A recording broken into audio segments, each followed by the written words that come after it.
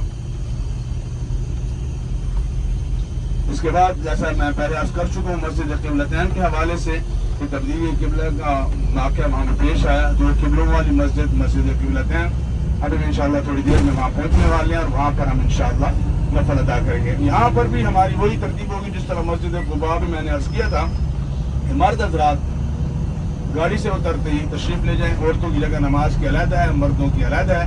تو مرد حضرات اپنا روم وائز جس طرح بھی ہیں 2 2 4 4 اکٹھے جا کے اور اکٹھے واپس آنے کی کوشش کریں، اور عورتیں جو ہیں گاڑی سے اتر کر اکٹھی ہوں گی، ان کو اسی طرح لے جائیں گے عورتوں والی جگہ تک، اور وہیں پر اکٹھے ہونے کی جگہ طے کریں گے اور وہیں سے اکٹھا کر کے واپس گاڑی تک لے آئیں گے انشاءاللہ العزیز۔ بسم اللہ الرحمن الرحیم۔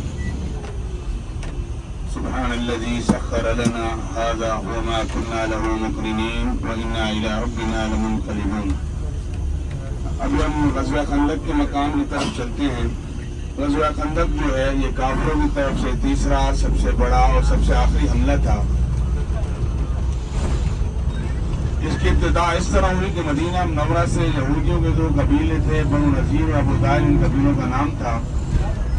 یہ مکہ مکرمہ گئے اور انہوں نے کفار کو اس بات پر آمادہ کیا کہ ہم سارے لوگ مل کر مسلمانوں کا مقابلہ کرتے ہیں۔ اسی طرح وہ ان کے ساتھ اکٹھے ہوئے۔ کفار کو ان یہودیوں پر اعتماد نہیں تھا، کفار کو ان یہودیوں پر اعتماد نہیں تھا۔ انہوں نے اپنے اعتماد کے لیے ان سے یہ سوال کیا کہ تمہارے نزدیک دین کس کا بہتر ہے، ہمارا یا محمد صلی اللہ علیہ وسلم کا؟ ان یہودیوں نے اپنے علم اور اپنے ضمیر کے بالکل خلاف یہ جواب دیا کہ نعوذ باللہ تمہارا دین محمد صلی اللہ علیہ وسلم کے دین سے بہتر ہے۔ اس کے بعد وہاں سے 4000 کا لشکر تیار ہوا، جن کے پاس 1000 اونٹ تھے، 300 گھوڑے تھے، ہتھیار، ساز و سامان سب کچھ تھا۔ ان کا سردار ابو سفیان تھا۔ اس طرح کفار کے جتنے قبیلے تھے، بنو اشجع، بنو اسلم، بنو فزارہ، بنو کنانہ، یہ سارے قبیلے اکٹھے ہوئے۔ اسی وجہ سے اس غزوے کو غزوہ احزاب کہتے ہیں۔ حرف احزاب جو ہے حزب کی جمع ہے، اور حزب عربی میں لشکر کو کہتے ہیں۔ تو ہر طرف سے کفار کے لشکر اکٹھے ہو کر مسلمانوں کے مقابلے کے لیے آئے تھے، اس نسبت سے اس کو غزوہ احزاب کہتے ہیں۔ تو ان کی تعداد جو مجموعی تعداد ہے وہ 10,000 سے لے کر 15,000 تک کی تعداد تھی، اور ان کے مقابلے میں مسلمان صرف 3,000 تھے، اور وہ انتہائی کمزوری میں تھے۔ ہتھیاروں کی کمی تھی، سواریوں کی کمی تھی، سخت سردی کا موسم تھا، پہننے کو پورے کپڑے نہیں تھے، فاقوں کی وجہ سے پیٹوں پر پتھر بندھے ہوئے تھے، ضعف اور کمزوری کا عالم تھا۔ جب مسلمان ہر لحاظ سے کمزوری میں تھے اور کفار بہت بڑا لشکر لے کر مکمل تیاری کے ساتھ مقابلے کے لیے آ رہے تھے، اس وقت رسول اکرم صلی اللہ علیہ وسلم کی زبان پر جو سب سے پہلا کلمہ تھا وہ تھا حسبنا اللہ و نعم الوکیل، کہ اللہ ہی ہمارے لیے کافی ہے، وہی بہتر کارساز ہے۔ اس کے بعد صحابہ کرام سے مشورہ ہوا تو حضرت سلمان فارسی رضی اللہ تعالیٰ عنہ نے دفاع کے لیے خندق کی کھدائی کا مشورہ دیا۔ حضور صلی اللہ علیہ وسلم نے ان کے مشورے کو پسند فرماتے ہوئے خندق کی کھدائی کا حکم دیا۔ خندق کھودنے والے صحابہ کی تعداد 1000 تھی، جنہوں نے ضعف اور کمزوری کے عالم میں 6 دن کے اندر 2.5 میل یا 3 میل لمبی خندق کی کھدائی کی، جس کی گہرائی اتنی تھی کہ اس میں اترا ہوا آدمی اوپر نہیں چڑھ سکتا تھا، اور اس کی چوڑائی اتنی تھی کہ اس کو گھوڑا کراس نہیں کر سکتا تھا۔ یہ کھدائی 6 دن میں مکمل ہوئی۔ اس کے بعد کافر لوگ آ پہنچے۔ 21 دن تک مسلمانوں کا اور کفار کا آمنا سامنا رہا۔ درمیان میں خندق کی وجہ سے 10 بدس لڑائی نہیں ہو سکی، آمنے سامنے سے تیر چلتے رہے۔ عمر بن عبد ود کفار کا بہت بڑا پہلوان تھا، اس نے خندق کراس کی اور اندر آ کے للکارا، چیلنج کیا کہ کون ہے میرے مقابلے میں آنے والا۔ اس نے 3 مرتبہ چیلنج کیا، تینوں مرتبہ سیدنا علی رضی اللہ تعالیٰ عنہ نے حضور صلی اللہ علیہ وسلم سے اس مقابلے کی اجازت طلب کی۔ اجازت ملی، مقابلہ ہوا تو پہلا وار اس کافر نے کیا